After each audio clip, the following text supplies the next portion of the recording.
Bahala sa sarili naming mga suliranin, huwag sana naming malimutan ang mga pangailangan ng iba. Mahal na mahal mo sila. Tulungan mong maging entry ang aming pagmamahal sa kanila. Samantalang idinadalangin namin ang aming mga adhikain at mga adhikain ng lahat ng narito ngayon, mataimtim sa loob na iniiling namin sa iyo, aming Ina.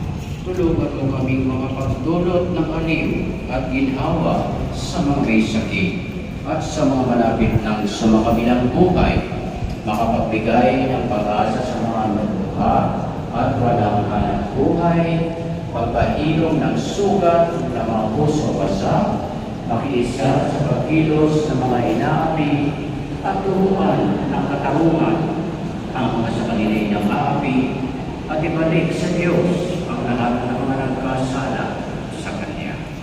Pinakamamahal na Ina, tulungan mo kami umiwas sa kasalanan na naglalayo sa aming Ama sa langit at sa isa't isa.